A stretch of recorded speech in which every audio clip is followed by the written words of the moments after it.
다큐멘터리 역사를 찾아서 제427편 조선의 소 1만 마리 요동으로 건너가다. 서기로는 1404년에 해당하는 태종 4년 2월 27일에 태종실록 기사를 살펴보겠는데요.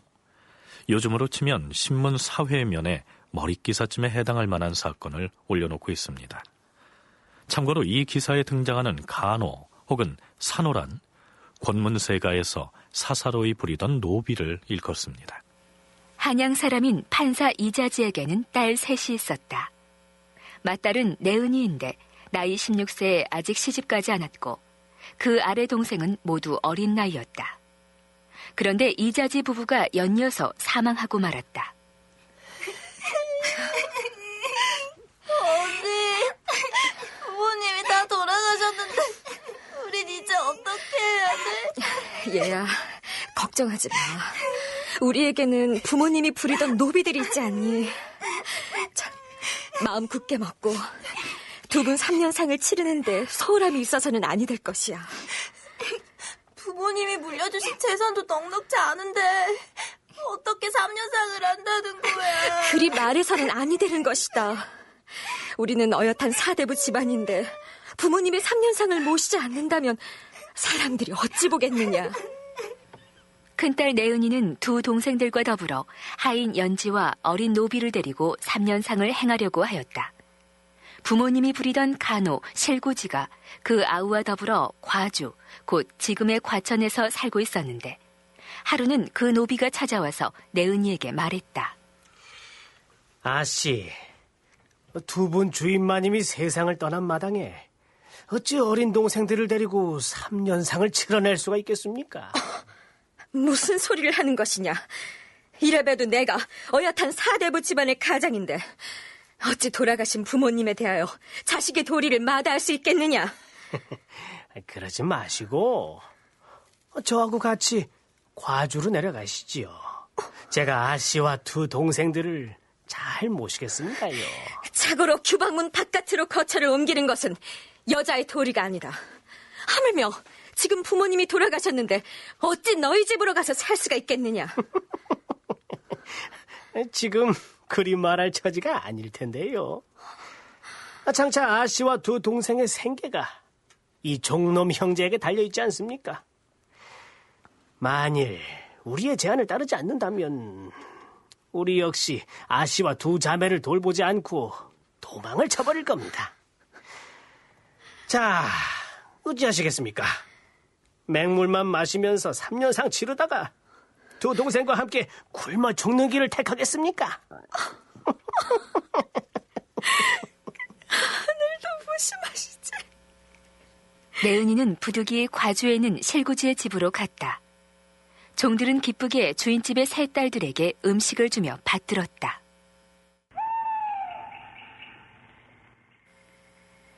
밤이 깊어갔다. 간호 실구지가 제 처남인 박지를 몰래 방에 숨겨놓고서 내은이를 억지로 발가벗긴 다음 그 방에 밀어넣었다. 내은이가 크게 소리를 지르고 두 동생 연지 등도 또한 크게 울부짖었다. 하지만 실구지는 제 아우와 더불어 내은이의 두 아우를 붙잡고 놓지 않았다. 내은이는 굳세게 항거하다가 오경 무렵에 이르러 힘이 빠지니 이에 박질이 그의 손발을 묶고 강간하였다. 내은이가 도망하여 한성부에 호소하였다. 한성부에서 실구지 형제와 실구지의 처남 박질을 잡아다가 국문하니 사실대로 토설하였다. 의정부에서 벌을 내렸다. 산호 실구지와 그의 동생 그리고 실구지의 처남 박질을 끌고 나가 능지처참에 처하라. 사건의 내막이 이렇습니다. 노비인 실구지 형제의 폐륜을 논하기 전에 문제는 내은이라는 16살짜리 소녀에게 부과된 3년상이라는 의례였습니다. 3년상에 대한 이러한 부담은 적어도 고려시대까지만 해도 이처럼 막중하지는 않았습니다. 물론 삼국시대에도 3년상 풍속은 있었죠. 한신대 김순자 교수의 얘기를 들어보시죠. 공자가 죽었을 때 공자의 제자들이 3년상복을 입습니다. 그렇기 때문에 우리나라 삼국시대 때 유교 경전이 보급되었으니까 이러한 삼년상 제도에 대해서는 이미 알고 있었습니다. 그런데 이것을 언제부터 사람들이 지켰느냐 하는 문제입니다. 고려 말에서 조선 초에 걸쳐서 예에 관한 제도를 고치는 문제가 상당히 많이 의논되었습니다. 그 중에서 이제 이 삼년상 문제도 언급이 되었습니다. 고려말 조선 초에는 삼년상 제도는 일반적으로 사람들이 지키는 제도가 아니었습니다. 삼년상을 한다고 하면 삼년상 상복을 입는 기간 동안 사실은 생업활동을 못하는 것입니다. 그렇다면 이 시기 조선의 모든 백성들이 삼년상을 의무적으로 치러야 했을까요? 그것은 아니었던 것 같습니다. 앞에서 소개한 사례에서 이 내은이라는 소녀의 아버지의 신분이 한양 출신의 판사라는 사실을 상기할 필요가 있습니다. 예라는 것은 유교 경전에 있는 것이 어쨌든 하나의 모범이 되고 기준이 되는 것이니까 삼년상을 지킬 수 있는 여건이 되는 사람들은 그것을 따라가려고 하는 경향이 있고 또 그럴 경우에 그 양반 사대부 사회에서 그걸 칭송을 합니다. 그래서 그러한 예를 지키도록 오히려 더 격려하고 고무하는 분위기가 되겠지요. 여기에 나오는 사람 그 딸 3명 같은 경우에는 아버지가 한양 판사였다 이러고 나옵니다. 그러니까 일품이품 관리는 아니지만 상당히 고위직을 지냈던 양반 가문이고 그래서 아마 부모님이 돌아가셨으니까 3년 상복을 입어야 되겠다라고 생각을 했던 것 같습니다. 그러니까 일반 백성들로서는 생계를 작파하고 삼년상을 엄격하게 지킬 엄두를 내기가 어려웠기 때문에 조정에서도 무지몽매한 백성들에게까지 그것을 지키도록 강제할 수는 없었다는 얘기입니다. 태종실록의 같은 날 기사에는 또 이러한 내용이 올라 있습니다. 지 영월군사 허조가 이렇게 보고하였다. 주상 전하, 저희 영월군에 백성 김노계와 김각의 형제가 살고 있사옵니다. 또한 전서 엄현의 간호였던 성노라는 자가 있사온데 이들은 모두 아비를 여의어서 3년상을 입었사온데 이를 잘 치러냈사옵니다. 일찍이 이들이 그 일로 인하여 관가에 찾아왔사온데 상복이 떨어져서 찢어져 있는 등 그 행색이 지켜보기에도 매우 근심스럽고 슬픈 기색이 역력했사옵니다. 그래서 물었더니 이렇게 대답하였사옵니다. 부모의 상은 대사입니다. 어찌 상복 입는 일을 뒷날로 미룰 수가 있겠습니까? 하여 3년 동안 차마 상복을 벗지 못하였던 것입니다. 신은 궁벽한 시골에 이와 같은 사람이 있으리라고는 생각지도 못하였사옵니다. 여러 고을의 나이든 사람들도 이들 3사람을 일컬어 부모가 살아있을 때는 봉양하는 데 정성을 다하였고 죽어서는 상을 입는 데 마음을 다하였다고 칭송이 자자하옵니다. 또한 성노의 어미는 나이가 80이 넘어서 병석을 떠나지 못하고 음식 먹는 것도 성노에게 의지하고 있었는데 갑자기 외적이 쳐들어왔다는 소문이 나돌자 마을 사람들이 모두 도망하였으나 성노만은 어미 때문에 가지 못하고 있었다 하옵니다. 그러자 그 어미가 말하기를 나는 이미 말도 탈 수 없으니 어미 때문에 지체했다가 함께 죽어선 안 될 것이다. 혼자 떠나라. 이렇게 말하자 성노가 울면서 그 어미를 업고 험한 고개를 넘어 대피를 하였다 하옵니다. 또한 권무 방신필의 처와 영사 엄용생의 처가 있사온데 모두 나이가 30이 못 되어서 그 남편이 죽었사옵니다. 친척들이 일찍 과부가 된 것을 불쌍히 여겨 시집을 보내려고 했으나 모두 수절하고 이제 나이가 이미 80여 세가 되어 향인들의 칭송이 자자하옵니다.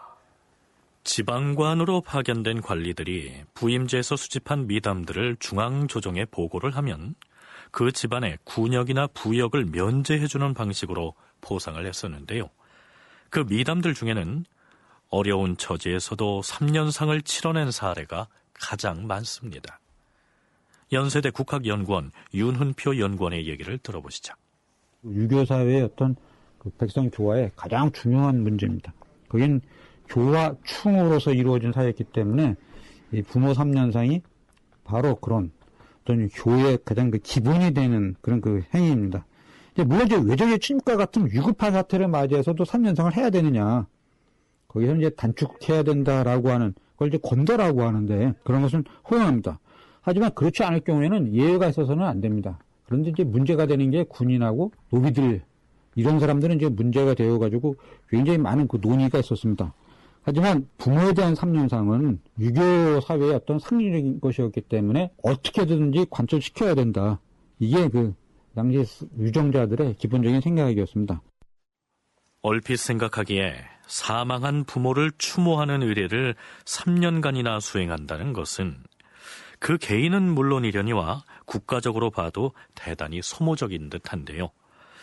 유교적 윤리를 국가 운영의 기반으로 삼았던 조선시대의 위정자들에게 이 3년상은 대단히 중요한 통치 이념 같은 것이었다.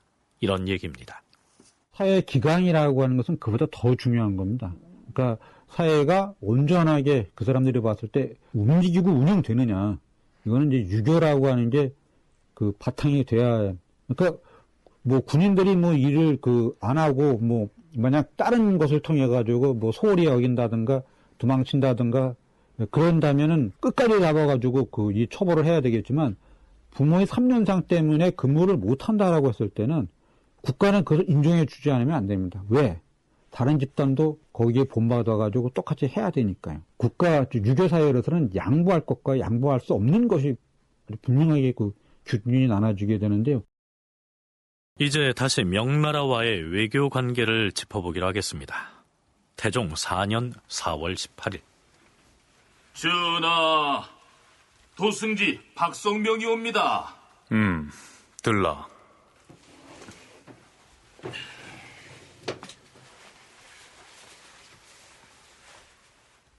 명나라 사신들이 곧 도성에 이를 것이라 하옵니다. 사신으로 오는 자들이 누구라 하더냐?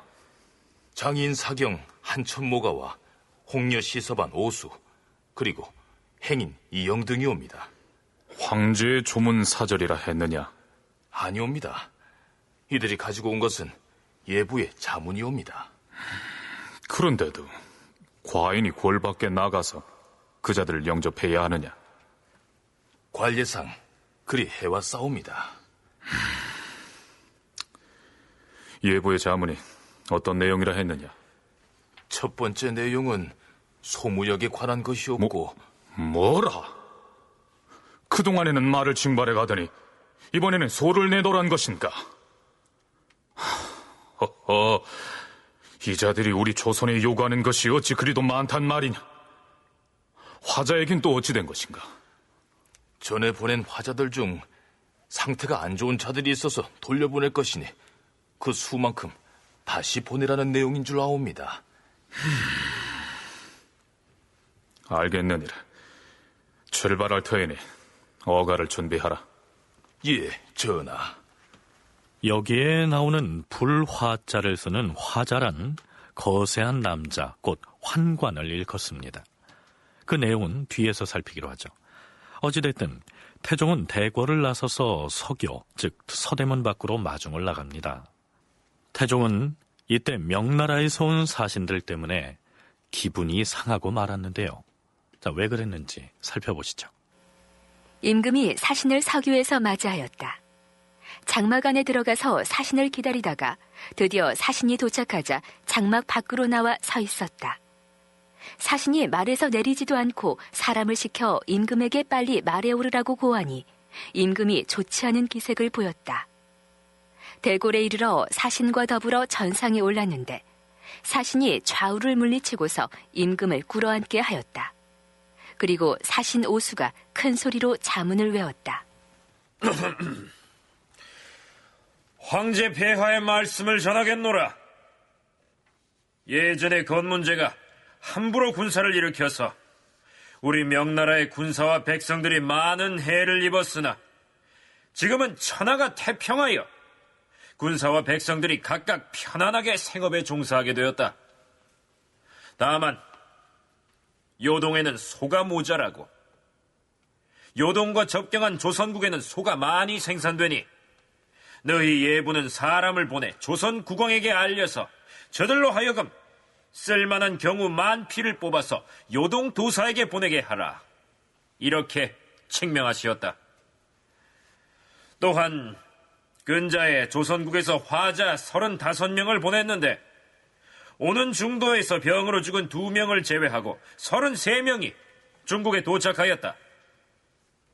황제 폐하께서는 이들 화자 중에 깨끗하지 못한 자가 있으니 도로 조선으로 돌려보내고 조선 국왕에게 말하여 따로 좋은 자들을 뽑아서 보내게 하라. 이렇게 칙명을 내리셨다. 임금이 오수가 낭독하는 소리를 다 듣고 몸을 일으키며 말했다. 예부 자문을 다 말한 것이요? 그렇습니다. 그 내용이 실제로 자문에 기록되어 있는지 내가 친히 확인해야겠으니 자문을 주시오. 꼭 보고 싶으시다면요. 여기 있어. 달랑 종이 한 장이요. 아니, 여기는 몇 글자 적혀 있지도 않은데. 자세한 내용은 조금 전에 내가 말하지 않았습니까? 알겠어. 교회에 나가 장막을 치고 명나라 사신을 영접하는 과정에서 잔뜩 기분이 상했던 태종은 경연청에 들어가서 경연을 하기에 앞서서 측근 신료들에게 불만을 털어놓습니다.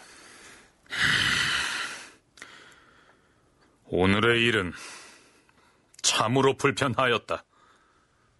이때까지는 비록 황제의 조서를 가지고 온 사신일지라도 과인을 보면 즉시 말에서 내린 다음 공손하게 예를 차렸는데 오늘의 그자들은 겨우 자문을 가지고 온 주제임에도 과인을 보고 말에서 내리지 않을 뿐더러 사람을 시켜서 나를 말에 오르라고 알려오지 않았는가? 경들은 어찌하여 과인에게 장막 밖에 나가서 그자들을 만나라 했는가? 도승지부터 말해보라. 신은 생각하기를 여태까지 비록 조서를 받들고 온 사신이라도 모두 말에서 내렸으므로 이 무리들도 반드시 말에서 내릴 것이라 여겼사옵니다. 오수라는 그자의 속임수가 심하였다. 그자가 좌우를 모두 물리치기에 과인은 혹시 그자가 내게 은밀하게 밀지라도 전하려고 그러나 하였더니 소를 사가겠다는 따위의 자문을 외우는 게 아닌가? 아니, 이 명나라 황제는 우리 조선에 청구하는 것이 뭐에 그리도 많은지. 자, 얘기가 나온 김에 자문이니 조선이 칙선이 하는 이 외교 문서들의 격이 어떻게 다른지 살펴보기로 하죠. 외교 문서는 종류가 여러 가지입니다. 우리가 흔히 아는 칙사 이런 말 하는데 그거는 황제의 명령을 칙이라고 합니다. 그래서 황제의 명령서만이 그 칙서라는 말을 쓸 수가 있고 역시 황제의 명령서인데 칙서보다는 약간 좀 격이 높은 것이 조서입니다. 그 조서 칙서만 황제 문서이고요. 그 외에 이제 조선하고에는 명나라의 하부 관청에서도 많은 외교 문서를 보냅니다. 주로 이제 명나라 예부에서 보내고 그다음에 이제 요동 지방을 관할하는 요즘으로 말하면 군사령관인데 그게 좌군 도독부입니다. 외구가 쳐들어와서 조선하고 명나라가 군사 정보를 공유해야 될 필요가 있다든가 아니면 여진족이 반란을 해가지고 서로 정보를 주고받거나 할 때는 이 좌군 도독부에서도 조선에 문서를 보냅니다. 자문은 명나라의 실무를 담당하는 육부, 특히 예조에서 발행한 외교 문서입니다. 따라서 그것은 황제하고는 격이 다른 그런 그 문서이죠. 따라서 이 외교적인 어떤 교섭이나 통보, 그다음에 이제 조회할 일이 있으면 이제 이용을 했는데 이거는 황제의 명령을 담고 있는 조서와는 격이 틀려도 많이 틀립니다. 그런 점을 갖다가 이제 고의로 이제 망각해가지고 자문을 가지고 온 주제에 거만하게 굴었던 그 명사신 오수에 대해서 태종이 아주 불쾌하게 여겼던 것은 충분히 이해가고 도리도 합당하다 이렇게 볼 수가 있습니다. 그러니까 명나라에서 보낸 조선은 명나라 황제가 조선의 국왕을 2인칭으로 지칭해서 직접 보낸 서신 형식이지만 가령 예부 자문의 경우에는 황제가 하급관청인 예부에다가 조선의 사람을 보내서 조선 국왕에게 이러이러한 것을 해달라고 요청하라 이렇게 내린 공문의 형식을 조선에 와서 전달하는 방식입니다. 그런데 앞의 경우처럼 사신이 자문의 내용을 조선의 국왕 앞에서 대충 외워서 구도로 전달하기도 하는데요. 더러는 황제가 예부에 내린 자문에는 없는 내용을 사신이 적당히 덧붙여서 읊어대기도 합니다. 또한 황제가 예부 등 하부관청에 내린 공문에 조선에 관한 내용이 전혀 없음에도 정보 공유 차원에서 그 자문을 조선에 가지고 오기도 하죠. 그런데 명나라에서 온 사신이라고 해서 다 같은 게 아니고요. 조서를 지참했느냐, 예부나 좌군 도독부의 자문을 가지고 왔느냐에 따라서 사신의 격이 다르고 또 맞이하는 의전 격식 또한 차이가 있습니다. 조선의 입장에서는 황제의 문서가 직접 오지 않는데 국왕이 나와가지고 막 절을 하고 하는 것은 기분 나쁜 것이고 국가로서 또 국왕으로서 자존심이 상하는 것입니다. 그래서 외교 의전 격식에 대해서는 두 나라 사이에 합의한 것이 있지만 매번 소소한 분쟁이 발생합니다. 발생하는 그 분쟁 사안은 이제 외교 사신이 문서를 가지고 왔을 때 국왕이 어디까지 나가서 영접을 하느냐, 궁궐 안에서 기다리면서 맞이할 것이냐, 아니면 궁궐 광화문 밖에 나갈 것이냐 라는 그러한 문제를 가지고 문제가 되고, 그 다음에 외교 문서가 이제 조선에 전달되는 그 의식에 있어서 문서를 열어서 공개하기 전에 국왕이 절을 하느냐 마느냐, 절을 한다면 어떠한 의식을 할 것이냐, 최고의 예를 하는 경우는 9번 절하는 것이고, 그 다음에 이마를 땅에 대는 그 고두리라고 하는 것까지 하는 것입니다. 또 한 가지, 앞에서 태종이 명나라 사신이 조선의 국왕 앞에서 버젓이 말을 타고 있는 모습에 화를 내는 장면이 있죠. 가령 고려의 무신정권 시기에 무인 집권자가 임금 앞으로 말을 타고 지나갔다는 이 사실을 무례한 사례로 고려사에 기록하고 있듯이 말 위에 앉아있는 모습을 임금 앞에서 보인 것은 문제가 있는 행동이죠. 조선 국왕이 영접할 때 명나라 사신이 말에서 내리느냐 아니면 말 위에서 뻣뻣하게 서가지고 조선 국왕의 영접한 그 인사를 받느냐 하는 그러한 문제. 그 다음에 명나라 사신이 말을 타고 서울 안으로 들어오는데 어디까지 말을 타고 들어올 것인가 하는 문제입니다. 예를 들면 지금 이제 독립문이 있는 자리에 있었던 그 문을 통과할 때 막 왕경 안에 들어오는 것이니까 거기에서 말에서 내리느냐, 아니면 말을 타고 당당하게 문을 통과해가지고 경복궁 안에까지 들어올 것이냐, 이러한 문제가 있습니다. 이러한 그 문제가 발생하는 근거는 외교 문서입니다. 그래서 황제의 문서가 직접 오느냐, 아니면은 단순한 구두 전달이냐, 아니면 명나라 하부 관청의 문서이냐. 또한 국왕이 부모의 상을 당한 상태에서 중국 황제의 사신이 오는 경우에 상복 차림으로 황제의 조서를 받아서는 안 된다면서 길복으로 갈아입기를 요구하기도 하는데요. 조선의 국왕으로서는 상복을 입는 것이 유교의 기본 윤리인 효를 실천하는 상징이기 때문에 그럴 수 없다고 거부해서 간혹 다툼이 일기도 합니다. 자, 중국과의 외교 의전에 관한 얘기는 이쯤 하기로 하죠. 이제부터는 그들이 가지고 온 자문의 내용을 분석해보기로 하죠. 전하께서 명나라 자문에 있는 내용에 대해서 중론을 정하여 아뢰라고 의정부에 하명하셨습니다. 명나라에서 만필이나 되는 소를 보내라 하였는데, 자, 어찌 했으면 좋겠는지 의견들을 내보십시오. 자문에 의하면요, 요동에는 소가 적으니 조선의 소를 요동도사에게 보내라 했어요.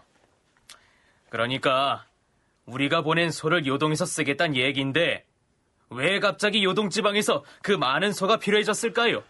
경우라 하지 않았습니까?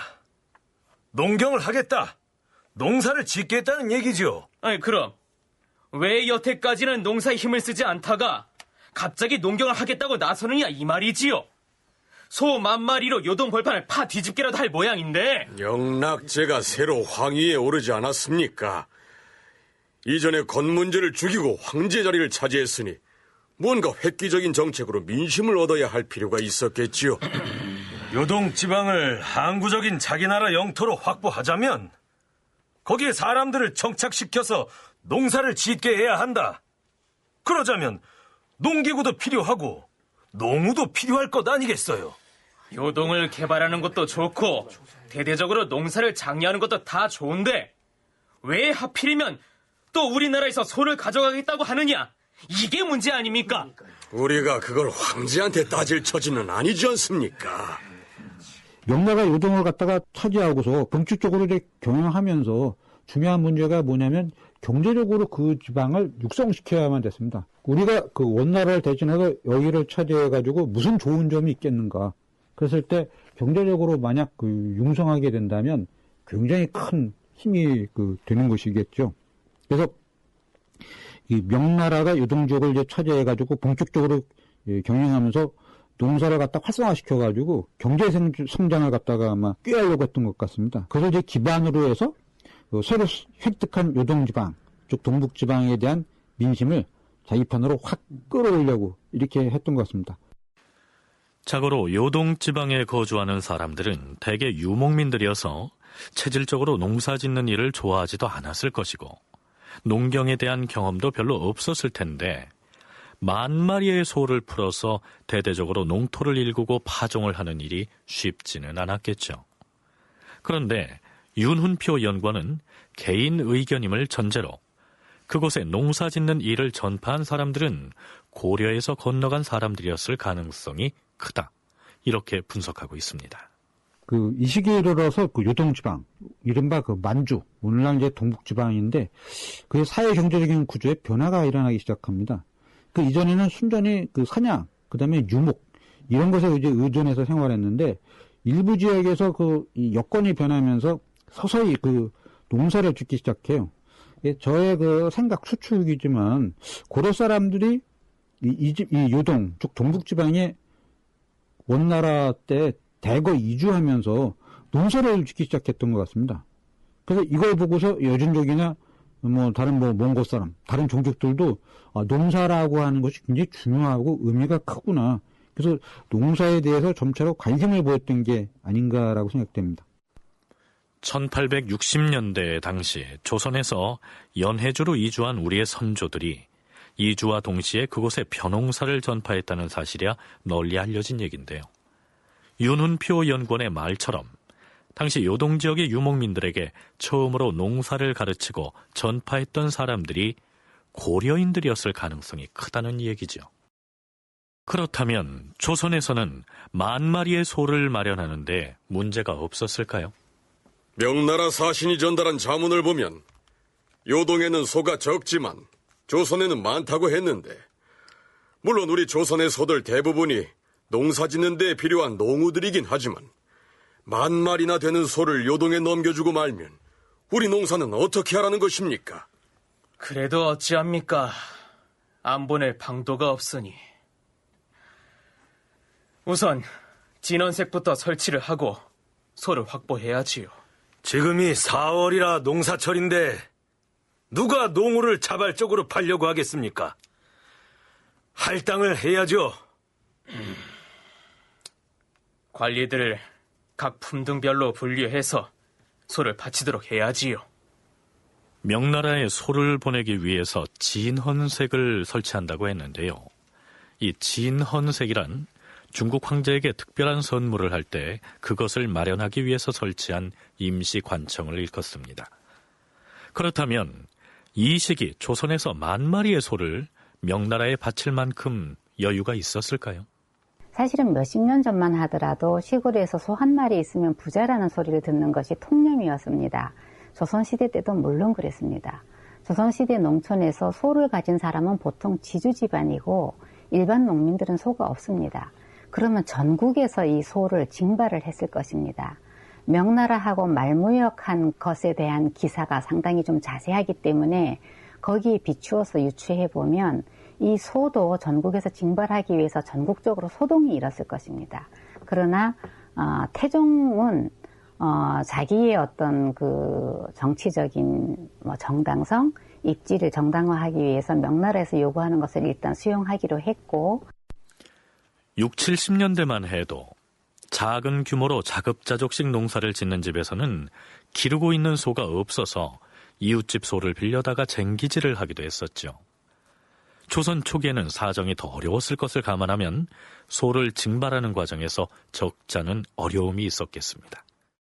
그렇다고 태종으로서는 영락제가 즉위하고 나서 처음으로 요청한 이 공무를 거역할 수가 없었을 것으로 보입니다. 조선이라고 하는 나라가 명예 얼만큼 협력을 할 것인가 이러한 것도 이제 있었을 거고요. 또 하나의 문제는 뭐냐면 만약 요동 지역의 이 산업 구조가 바뀌어 그래가지고 경제적인 어떤 그 성장을 일으켜야 돼가지고 삶이 유택해지면 그쪽 사람들이 조선에 대해서 요구하는 게 아마 적어졌을 가능성도 있을 겁니다.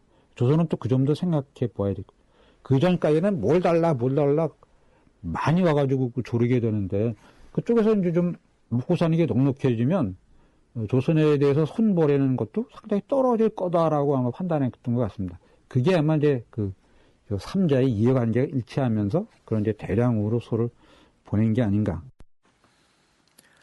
어찌됐든 조선에선 대대적으로 농우 징발에 들어갑니다. 태종실록에서 그 기사들을 골라보면 이렇습니다. 태종 4년 4월 28일 대호군 매원절을 보내서 1차로 소 1,000피를 암령하여 요동으로 가게 하였다. 5월 5일에 지사약원사 장홍수를 보내어 3차로 소 1,000마리를 암령하여 요동에 가게 하였으며 11일에는 봉상영 설례를 보내서 소 1,000마리를 암령하여 요동에 가게 하였다. 6월 초하루 부사직 당몽룡을 보내어 7번째로 소 1,000마리를 암령하여 요동에 가게 하였다. 6월 22일 명나라 사신 양진보, 오유선, 오수, 이영 등이 본국으로 돌아가니 임금이 영빈관에 나가 전송하고 판 군기감사 곽혜룡을 딸려보내 소 1만 마리의 명세와 10번째로 운송할 소를 확보하는 데에 협조한 사람의 성명에 대한 주본 문서를 싸가지고 사신을 따라 북경으로 가게 하였다. 결국 조선은 전국에서 소를 징발해서 1,000마리씩 10번에 걸쳐서 2달 남짓 만에 10,000마리의 소를 모두 요동으로 보낸 것입니다. 중국 황제인 영락제의 요구를 거뜬하게 수행한 셈이죠. 말을 보내라고 했을 때에도 늘 1만 마리를 보내라고 하는 경우에 수천 혹은 수백 마리만 보내고 많은 경우가 다반사였는데요. 어찌 보면 징발하기가 더 어려운 소 10,000마리를 2달이란 짧은 시일에 운송 완료를 했으니 대단하지 않습니까? 물론 고려 말에도 한 번 소를 보낸 적이 있기는 했습니다. 이 이전에도 이제 고려 왕조 말에 소를 한번 역시 명나라가 요구해가지고 5,000두를 가져간 적이 있습니다. 말무역은 이제 항상적으로 계속되었고 소는 이제 2번 이렇게 요구한 것입니다. 요동을 개발하기 위해서 필요하니까 보내라라고 하는데 일방적인 통보입니다. 조선에서는 이제 갑자기 이거를 통보를 받아가지고 10,000피를 보냅니다. 그런데 그것은 이제 조선이 원하는 것은 아니었고 명나라가 얘기하는 것처럼 조선에서 그렇게 10,000필의 소를 보낼 정도로 소가 많았던 것도 아닙니다. 사실 조선은 상당히 감당하기 버거운 일이었고 그래서 태종도 황제가 우리 같은 이 소국에게 송구하는 것이 뭐가 이렇게 많으냐 이런 말을 하는 것입니다.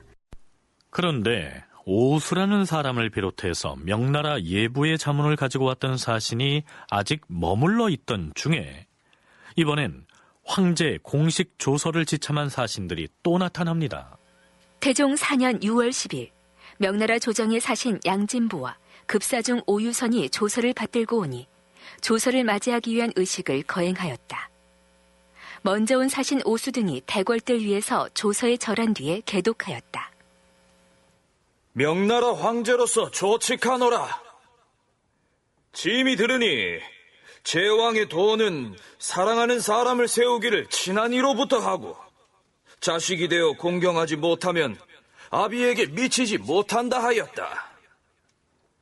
태조이신 고황제가 붕어하시자 어린 검문제가 즉위하였는데 사리에 어둡고 어리석으며 몹시 사나워서 고륙을 해치고 군사를 일으켜 짐을 공격하여 죽이려 하였다.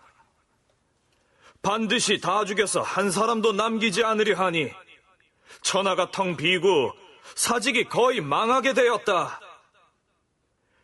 짐이 부득이 군사를 일으켜 응병하였는데 하늘의 도움에 힘입어 내란이 진압되고 검문제는 국문을 닫고서 불에 다 죽었던 것인데.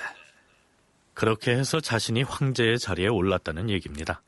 그 외에도 조서에서는 자신이 황위에 오른 다음에 제후들을 임명하고 그 제후들에게 어느 지역을 분봉했는지, 그리고 황태자 책봉에 관한 이야기 등을 미주알, 고주알, 기술하고 있습니다.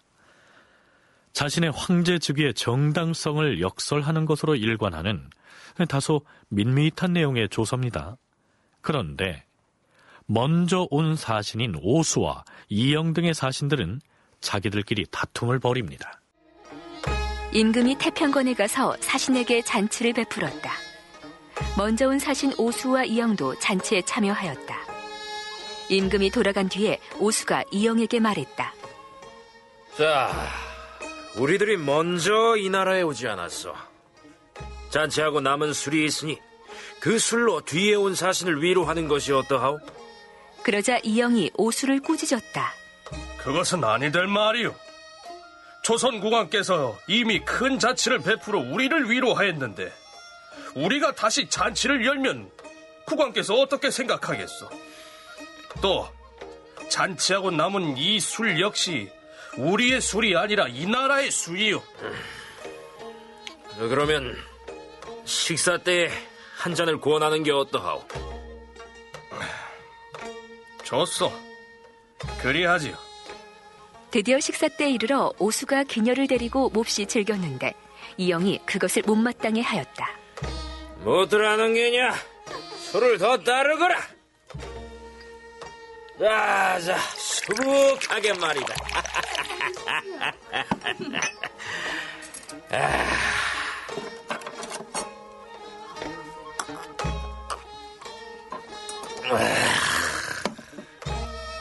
조선의 기녀는 과연 일색이로구나. 저작자 하는 짓을 더는 못 봐주겠군. 이영은 자리에서 일어나 밖으로 나와 서 있었다. 그러자 오수가 이영을 바라보며 꾸짖었다. 아니, 이보라고 이영! 연회 중에 어째서 자리를 뜨는 것이야? 빨리 돌아오지 않으면 경을 칠 것이야! 황제께서 우리들에게 하신 말씀 벌써 잊었단 말인가? 조선은 예의 나라이니 너희들은 행동거지를 조심하라고 하지 않으셨느냐? 그 말씀이 아직도 귀에 생생한데 너는 어찌하여 이처럼 가사한 짓을 하는 것이냐? 내 돌아가거든 마땅히 황제 폐하께 고하고 말 것이다. 오수는 아무 말도 하지 못하고 머리를 숙이고 있을 뿐이었다. 이러한 소동을 벌인 끝에 사신들은 결국 본국으로 돌아갑니다. 명나라가 조선의 소를 징발해서 요동으로 운송해간 사안에 대해서 한 가지를 더 알아볼 필요가 있습니다.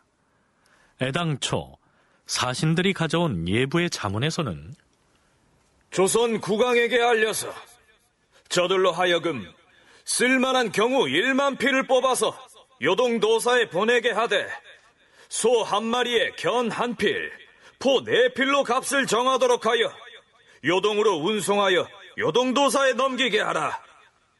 그리고 만일 조선 사람들이 물건을 가지고 와서 장사하기를 요구하거든 저자를 열어서 그 편의를 들어주도록 하라. 영락제가 이렇게 말한 것으로 되어 있습니다. 소 한 마리당 견, 즉 명주 한 필과 포 4필로 정한다고 말하고 있는데요. 과연 조선은 소값을 제대로 받았을까요? 김순자 교수는 받지 못했을 것이라고 주장합니다. 기록에는 소값 10,000필의 값을 조선에 지불했다는 기록이 안 남아 있습니다. 그러면 지불했을까 아닐까인데 저는 지불 안 했다고 봅니다. 그리고 명나라에서는 그 11월 달에 사신을 보내면서 국왕에게 너 수고했다 이렇게 치하하면서 비단을 160필을 보내는 걸로 나옵니다.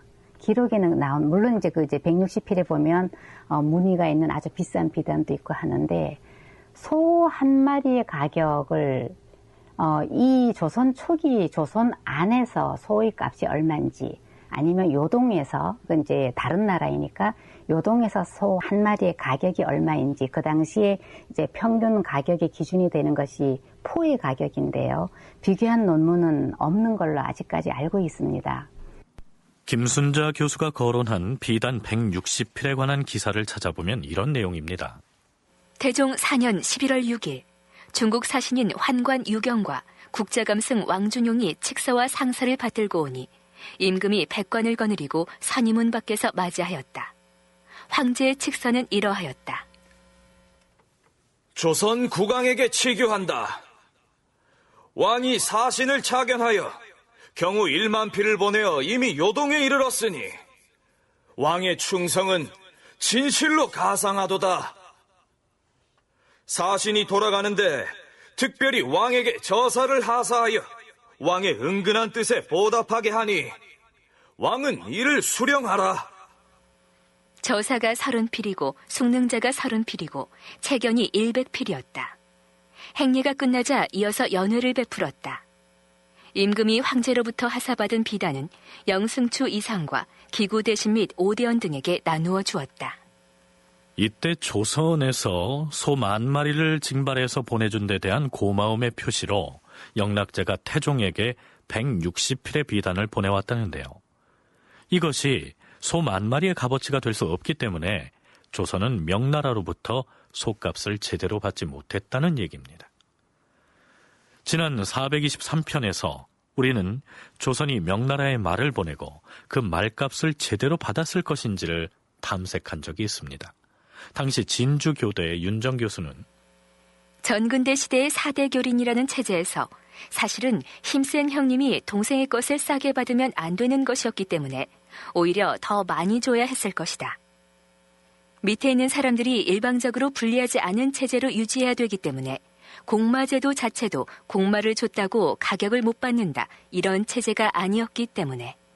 책봉을 해주는 천자국의 황제가 제후국인 고려나 조선의 큰 형님격이어서 오히려 더 비싸게 말값을 쳐주었을 가능성이 있다고 분석을 했고요. 숙명여대 한희숙 교수는 말의 공급이 딸려서 말이 귀했기 때문에 말값도 매우 비쌌다. 말의 가격이 말의 상태에 따라서 정해져 있는데 어쨌거나 말값이 상당히 비싼 것으로 추산된다. 조선의 말값이 이렇게 비싼 이유는 조선에서는 그렇게 큰 말이 생산되지 않은 탓에 조선 역시 이 말들을 여진족에서부터 수입을 해와서 명나라에 바쳤던 것이어서 이러한 의견을 피력했었죠. 한마디로 고려나 조선에서 명나라에 말을 바쳤을 때 그 값을 오히려 비싸게 쳐서 받았을 것이다, 이런 얘기입니다. 그런데 김순자 교수의 의견은 다릅니다. 이 문제에 관해서는 사실은 우리 한국사학계에서 수십 년 전부터 상당히 관심을 가지고 연구하면서 많이 언급했었습니다.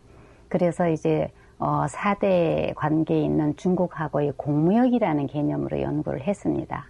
그 다음에 중국 황제는 주변에 있는 자기네 나라에게 조공오는 많은 나라에게 그 대국의 위엄과 위신을 보여야 하기 때문에 상당히 후하게 쳐줬을 것이라고 하는데, 그렇게 설명을 하는데 아무런 근거 제시를 하지 못했고, 조선 같은 경우에는 명나라 이후에 이제 만주족이 세운 청나라하고 조선의 무역 관계를 분석한 연구가 있습니다.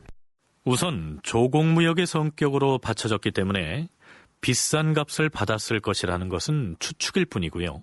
아무런 근거가 없다는 얘기죠. 그러니까 김순자 교수는 중국으로부터 제값을 못 받았다는 견해인데요.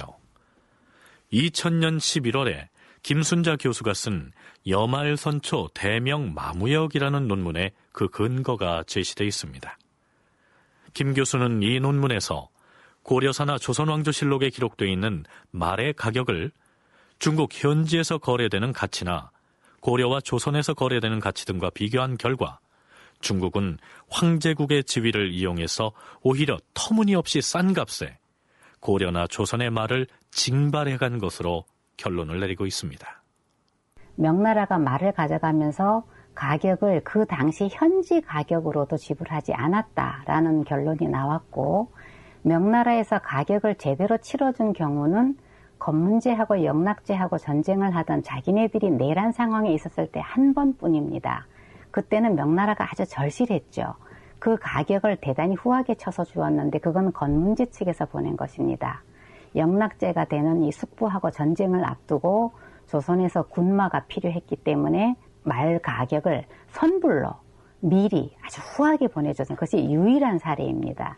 그 외에 많은 경우에는 말 가격을 지불했다는 기록도 없고, 지불한 경우에도 가격을 비교를 하면 조선 내지의 가격보다도 훨씬 못한 것으로 나오고 있고, 실제로 그 일을 당했던 조선의 국왕들은 태조 이성계부터 태종 이방원, 세종대왕까지 이것은 상국에 보내는 곡물이다라는 발언을 하고 있습니다. 따라서 태종 4년 연간에 조선에서 명나라에 보낸 소 10,000마리의 값 역시 아주 헐값으로 받았거나 아예 받지 못했을 가능성이 있다는 것이 김순자 교수의 견해입니다. 한 가지 확실한 것은 명나라에서 말이나 소의 값을 주면 받았겠지만 안 주더라도 왜 안 주느냐 이렇게 항의를 했다는 기록은 보이지 않고요. 왜 제값을 쳐주지 않았느냐고 항의를 했다는 기사 역시 단 한 줄도 찾아볼 수 없다는 점입니다. 태종 4년, 서기론 1404년 8월 6일에 조선 조정에서는 큰 경사가 있었습니다. 어떤 경사인지 태종실록을 살펴보시죠. 원자 이제를 봉하여 왕세자로 삼았다. 교서를 내려 중위에 포고하고 경내의 죄인들을 사면하였다. 태종이 나중에 자신의 뒤를 이어서 왕위에 오를 세자를 책봉한 것인데요. 자, 이때 세자로 책봉된 원자 이제는 나중에 양녕군이 되는 인물이죠. 태종의 세자 책봉 교서를 살펴보기로 하죠. 예부터 제왕이 일찍이 세자를 세운 것은 나라의 근본을 높이고 백성의 뜻을 정한 것이었다. 과인이 부덕한 몸으로서 선조가 쌓아올린 덕을 이어받고 태상왕이 창업하여 내려주신 대통을 이어받았는데 부여받은 책임이 무겁고 두려워서 능히 감내하지를 못하겠다. 오로지 임금의 덕은 반드시 내조에 힘입음으로 정비 민씨에게 명해 왕후에 오르게 하는 전례에 따랐던 것이다. 원자인 이제는 적장자의 지위에 있고 남보다 빼어난 자질이 있다. 자, 지금 태종이 반포한 세자 책봉문을 살펴보고 있습니다. 여기까지는 별 문제가 없어 보입니다. 그런데 이어지는 내용이 이렇습니다. 그러나 세자는 예의와 겸양을 알지 못하니 장차 어찌 어진 사람들과 친해지겠으며 고훈을 익히지 못했으니 또한 어찌 정치를 보필하겠는가. 그러므로 배움에 나아가게 한 지가 여러 해가 되었다. 요즘 들어 종친들이 입을 모아서 전하, 간절히 청하옵건대 종묘를 주장하고 제사를 받드는 것은 진실로 비워둘 수 없사오며 국사를 감독하고 군사를 위무하는 일도 마땅히 염려가 되옵니다. 그러나 원자는 타고날 때부터 어질고 효성스러우며 학문이 날로 깊어지니 마땅히 세자로 책봉하여 여러 사람의 마음을 안정시켜야 할 것이옵니다. 이렇게 아뢰니 과인이 옥책과 금도장을 주어서 세자로 삼은 것이다. 자, 종친들이야 당연히 이 세자를 효성스럽고 학문도 늘어가고 있다고 칭송하고 있는데요. 문제는 아버지인 태종의 이 발언입니다. 예의와 겸양을 모르고 고훈을 모른다고 했는데요. 이 고훈이란 옛사람의 가르침이기 때문에 양령이 고훈을 모른다는 이 얘기는 책을 읽지 않고 공부를 안 해서 지식이 없다는 얘기입니다. 자, 다른 자리도 아니죠.